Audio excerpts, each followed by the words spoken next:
네, 오늘 말씀의 제목은 데이터로 평가되는 신앙을 넘어 생명의 연합으로입니다.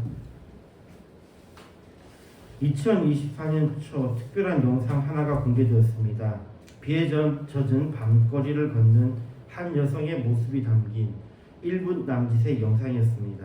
그냥 봤을 때는 세련된 검은색 가죽 자켓과 빨간색 드레스를 입은 한 여성이 비에 젖은 도쿄의 밤거리를 걷는 평범한 영상이었습니다. 네온사인의 불빛이 길바닥에 물 웅덩이에 반사되는 모습, 여성의 피부 모공, 그리고 자연스러운 발걸음까지 모든 것이 너무나 완벽했습니다. 그러나 이 평범한 영상이 세계에 충격을 준 이유는 단지 도쿄 거리를 걷는 세련된 여성이라는 몇 줄의 텍스트가 만들어낸 가짜였기 때문입니다. 카메라가 찍은 실제 것이 아니라 오픈 AI에서 만든 인공지능이 계산해낸 생성물이었다는 것입니다.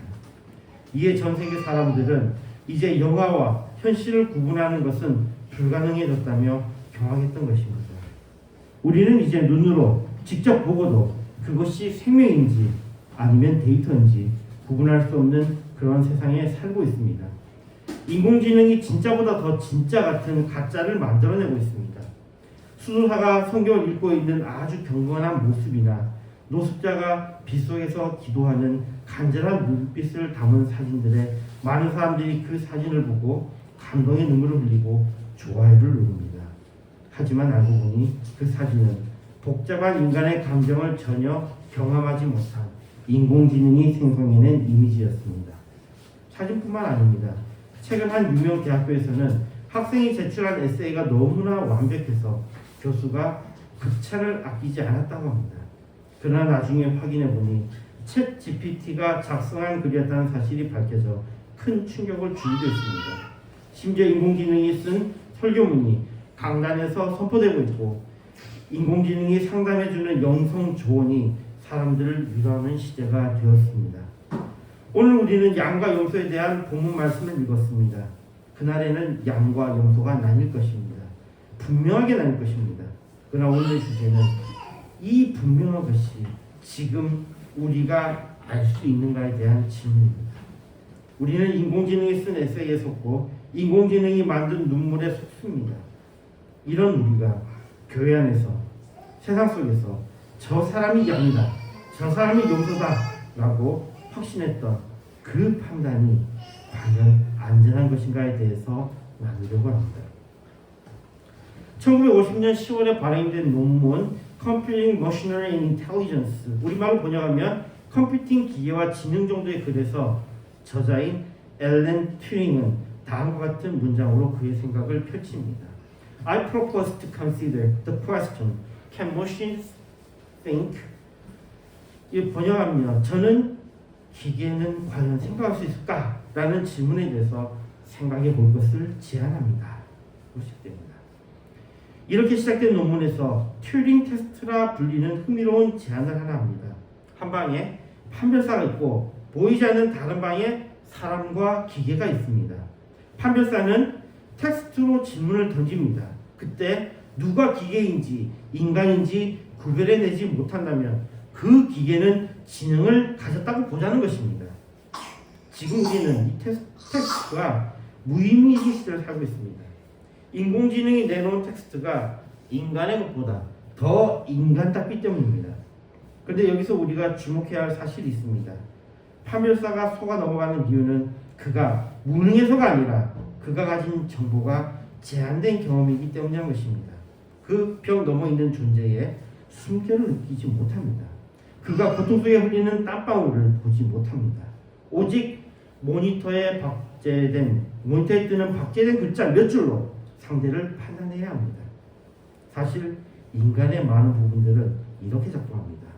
우리가 만나는 많은 사람들 가운데서 우리는 그들에게서 아주 제한된 데이터만으로 그들을 판단하고 같이 일하고 같이 살아가게 됩니다.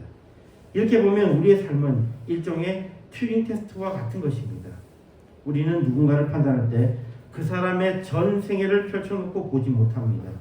우리가 보는 것은 그 사람의 빙상의 일각, 짧은 대화, 단편적인 행동 및 몇 가지뿐입니다. 우리는 다른 사람이 골방에서 하나님 앞에 엎드려 부리는 소리를 듣지 못합니다. 그가 자신의 연약함과 싸우며 얼마나 처절하게 발버둥치고 있는지 그 이면을 알지 못합니다. 우리는 단지 우리가 잠깐 만나는 제한된 정보로만 상대를 판단합니다. 이런 것들이 아무런 문제가 없었다면 우리가 이런 주제를 이야기할 이유가 없었을 것입니다. 이 제한된 경험은 우리에게 마치 모든 것을 아는 것 같은 착각을 주었습니다. 우리가 AI가 만든 정교한 영상에 속듯이 우리는 우리가 가진 짧은 경험의 데이터로 타인의 영혼까지 규정해버리는 무서운 실수를 저지릅니다. 그 결과 각각 개인이 또 조직이 나라가 어려움을 당합니다. 어떤 사람은 온갖 듣기 좋은 말을 구사하는 사기꾼의 정교한 데이터에 속아 평생 모은 재산을 한순간에 잃거나 겉으로 보이는 친절함에 눈이 멀어 가스라이팅과 같은 정서적 착취를 당하며 삶의 기반이 무너지는 고통을 겪습니다.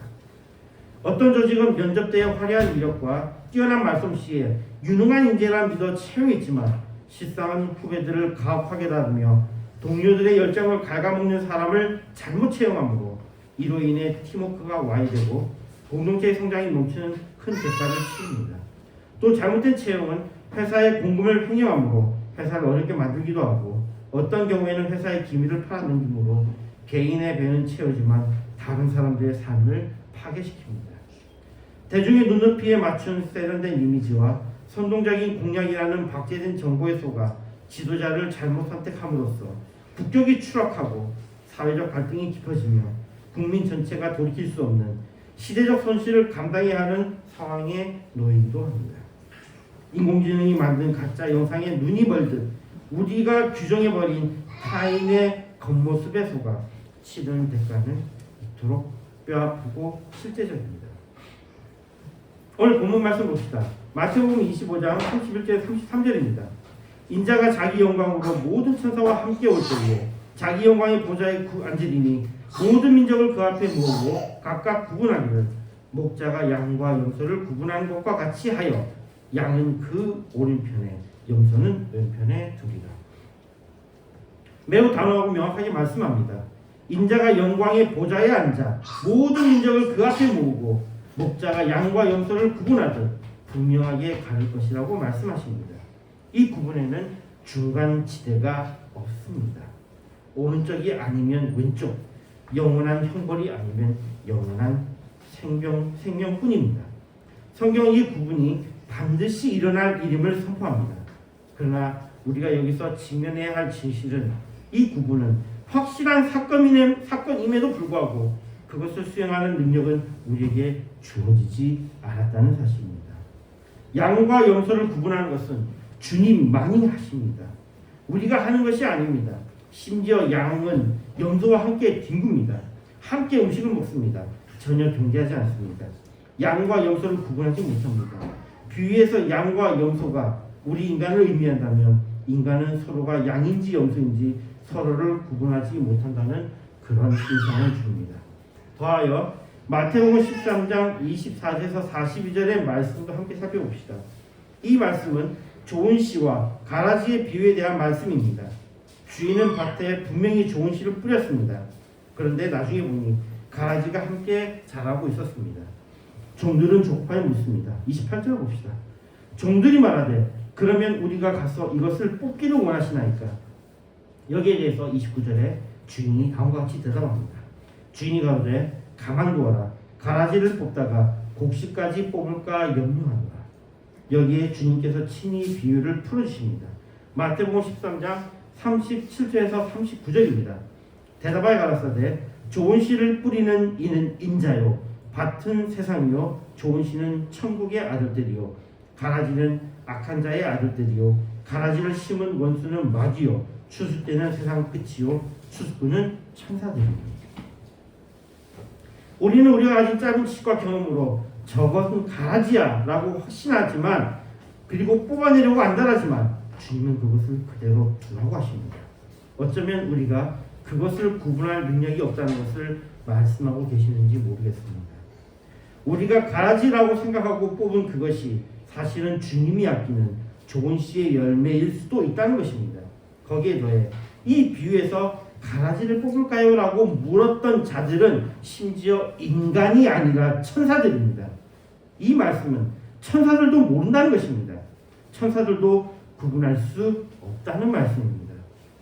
일상에서 사기꾼을 가려내지 못해 전 재산을 잃고 유능해 보이는 악인을 채용해 조직을 망가뜨리는 우리가 어떻게 영혼의 본질을 가려내겠습니까? 가라지는 자라는 동안 존 씨의 싹과 너무나 흡사한 데이터를 보여줍니다.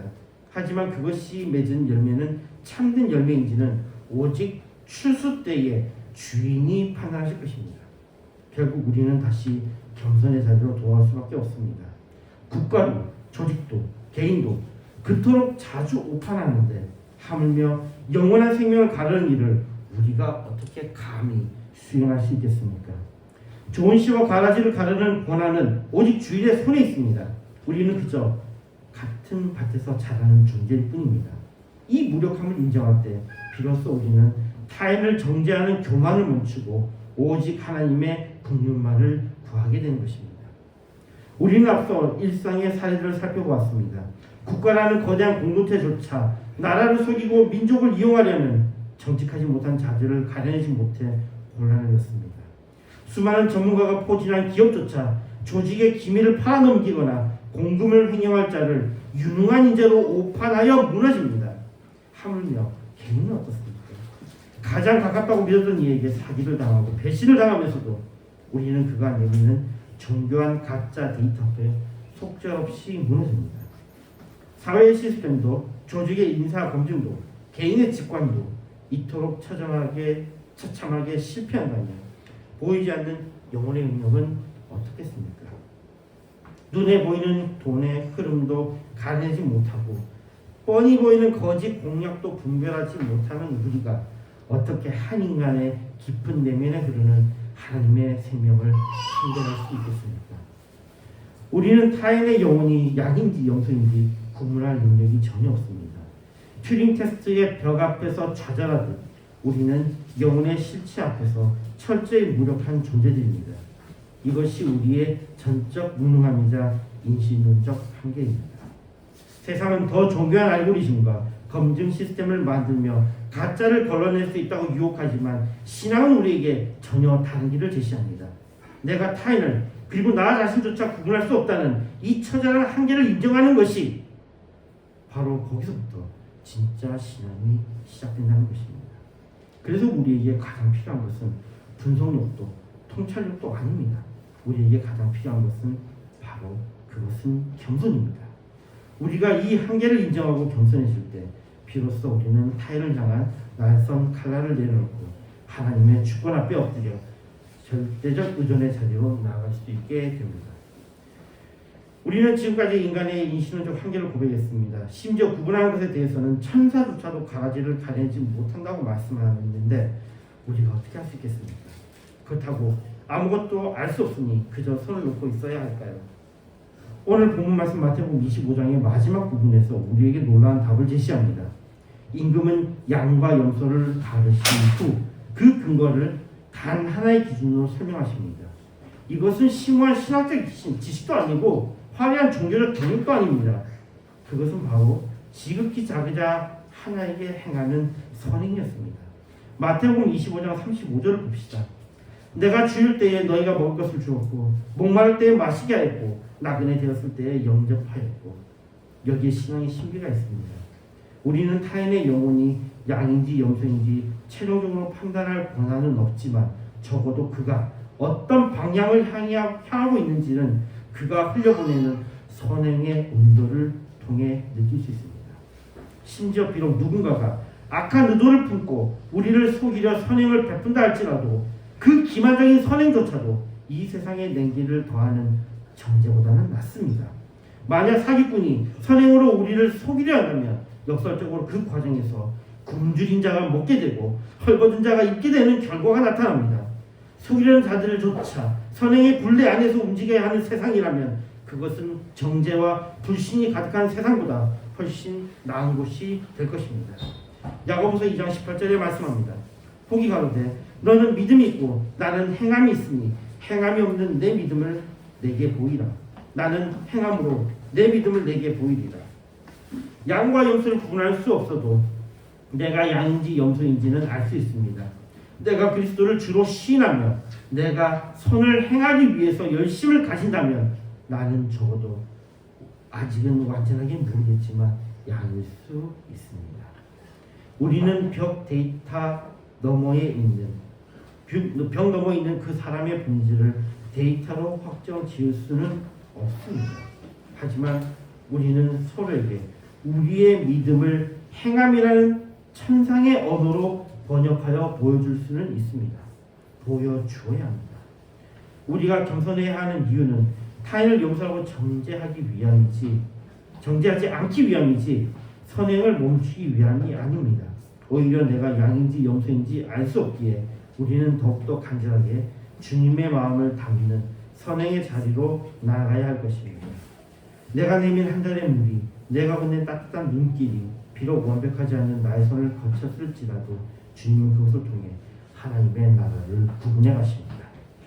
말씀하겠습니다. 우리는 구분하지 못합니다.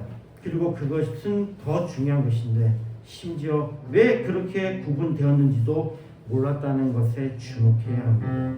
마태복음 25장의 비유에서 임금은 무엇을 보고 양과 염소를 가르쳤는가에 대해서 본문 속의 양들의 고백을 주목합시다. 그들은 칭찬을 받을 때에 오히려 당황하며 묻습니다. 마태복음 25장 37절 39절입니다. 이에 의인들이 대답하여 가로되 주여 우리가 어느 때에 주의 주신 것을 보고 공개하였으며 목마르신 것을 보고 마시게 하였나이까? 어느 때에 나그네 되신 것을 보고 영접하였으며 벗으신 것을 보고 입혔나이까? 어느 때에 병드신 것이나 옥에 갇히신 것을 보고 가서 배웠나이까 하리니. 그들은 그들이 행한 선행을 데이터로 기록해 두지 않았습니다. 만약 선행이 구원을 얻기 위한 조건이었다면 그들은 자신의 업적을 낱낱이 기억하고 자랑했을 것입니다. 하지만 그들은 잊었습니다. 왜일까요? 그들은 그것이 무언가 대단한 일을 한 것이 아니라 그저 주님의 마음과 연합된 상태였기에 주님이 행하시는 것을 그저 본받는 것에 불과했습니다. 숨을 쉬는 것이 자랑거리가 아니듯 주님과 연결된 자들에게 선행은 본능적인 반응이자 존재의 증거였습니다. 반면 염소들은 당당하게 묻습니다. 44절입니다. 저희도 대답하여 가로되 주여 우리가 어느 때에 주의 줄이신 것이나 목마르신 것이나 나그네 되신 것이나 벗으신 것이나 병드신 것이나 옥에 갇히신 것을 보고 공명치 아니하였더이까. 그들은 자신의 종교적 데이터를 박자하여 들고 있었습니다. 나는 이만큼 했다는 자기 확신이 그들의 눈을 가렸고 정작 곁에 있는 작은 자, 보잘것없는 자들이 주님인지를 보지 못했습니다. 여기서 데이터로 증명하라는 염소와 존재로 살아있음에 대해 반응하는 양의 차이가 분명히 드러납니다. 결국 양과 염소를 가르는 결정적인 근거는 선행의 데이터의 양이 아니라 그 사람이 주님과 함께 거룩한 구별된 그래서 정말로 보잘것없는 삶을 괴롭게 그러면서도 아름답게 살아가고 있는 주님과의 생명의 연합입니다. 지극히 작은 자에게 내민 손길은 그 연합이 살아있음을 보여주는 영적 운동이자 생명의 흔적입니다. 선행은 구원의 티켓이 아닙니다. 이것은 성경이 너무나 분명하게 우리에게 가르치는 것입니다. 그러면서도 한편으로는 선행은 우리가 주님 안에 거하고 있다는 가장 확실한 증거임을 또한 성경은 우리에게 분명하게 가르칩니다. 우리는 타인의 본질을 꿰뚫어 볼 수 없습니다. 하지만 임금은 우리에게 생명의 흔적이 어디서 나타나는지를 분명하게 보여주셨습니다. 그것은 거창한 종교적 선언이 아니라 지극히 작은 자를 향해 자신도 모르게 흘러나온 가냘픈 손길이었습니다. 우리가 선행에 힘써야 하는 이유는 그것으로 구원을 사기 위해서가 아닙니다. 오히려 내가 주님과 연결된 양인가를 확인할 수 있는 하나의 길이기 때문입니다. 설령 속이려는 자가 선행을 흉내낸다 할지라도 그 흉내조차 내지 않고 타인을 정죄만 하는 그러한 교만보다는 차라리 그 흉내내는 선행이 하나님의 통치 아래서는 더 안전합니다. 이제 타인을 판단하려 제한된 경험의 것을 벗어 던져버리십시오. 나는 알 수 없습니다. 라는 정직한 겸손으로 주님의 보좌 앞에 엎드립시다. 그리고 이제는 우리 곁에 있는 작은 자를 향해 손을 뻗읍시다. 우리가 내민 그 손이 주님의 손과 맞닿아 있음을 확인하는 그 순간 우리는 우리가 더 이상 데이터로 평가되는 박제된 존재가 아니라 그리스도 안에서 살아 움직이는 진짜 양임을 깨닫게 될 것입니다. 판단의 교만을 버리고 연합의 선행으로 나아가는 그리스도인이 되기를 소망합니다. 마태복음 25장 34절의 말씀입니다. 그때의 임금이 그 오른편에 있는 자들에게 이르시되 내 아버지께 복받을 자들이여 나와 창세로부터 너희를 위하여 예비된 나라를 상속하라. 그다음에 주기도하시겠습니다. 하늘에 계신 우리 아버지여 이름이 거룩히 여김을 받으시오며 나라의 임하옵시며 뜻이 하늘에서 이룬 것 같이 땅에서도 이루어지리이다. 오늘날 우리에게 용할 양식을 주옵시고 우리가 우리에게 죄 있는 자를 사하여 준 것 같이 우리 죄를 사하여 주옵시고 우리를 시험에 들게 하지 마옵시고 다만 악에서 구하옵소서. 대개 나라와 권세와 영광이 아버지께 영원히 있사옵나이다. 아멘. 찬송가 410장 부르면서 준비하신 헌금 하시겠습니다.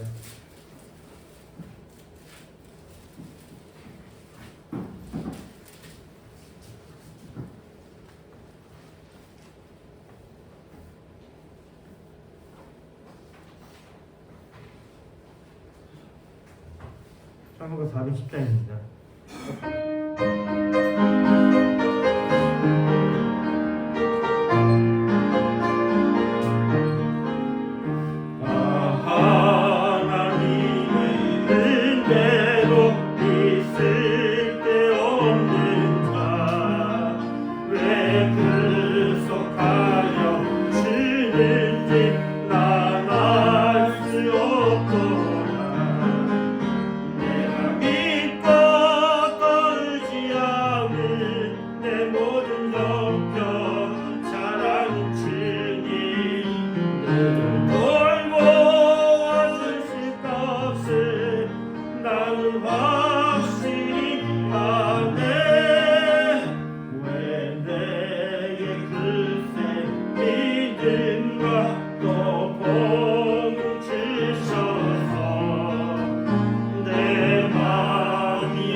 11조 확인.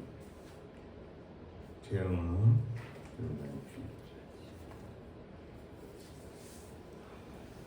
확인이 감사함. 최하람 감사함. 방투 감사함. 재영은 재영아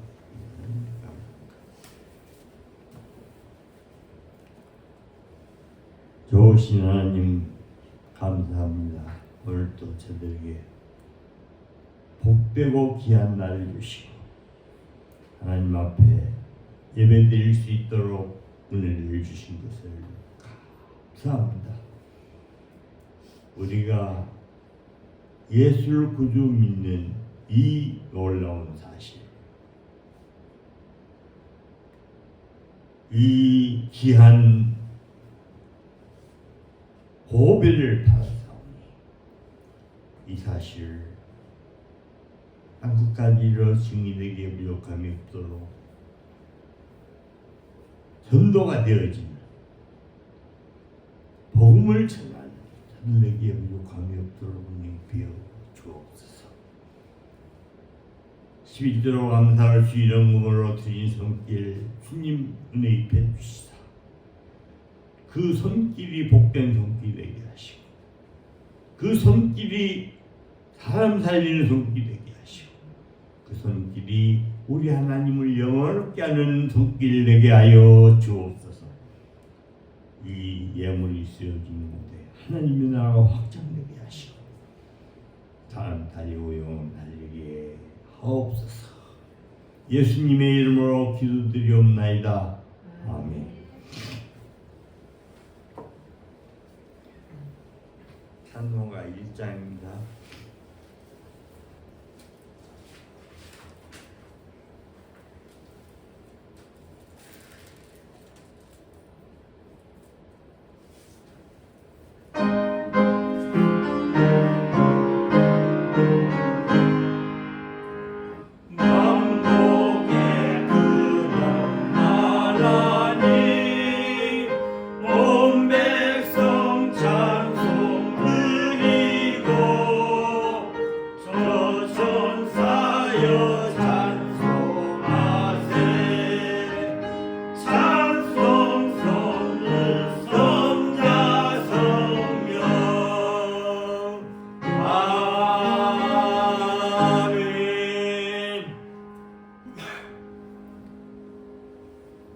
우리 우주의 두 그리스도의 은혜와 그 크신 하나님의 사랑과 성령님의 교통하심이 우리 목양교회 사는 성도들 권위위와 가정위와 하느님의 전 세계 예수 이름으로 하나님 앞에 드리고 구주를 믿는 자들 머리 위에와 가정 위에와 하느님 앞으로 전도받아서 구원받을 자들 머리 위에와 가정 위에와 하느님 위에 이제부터 영원토록 항상 함께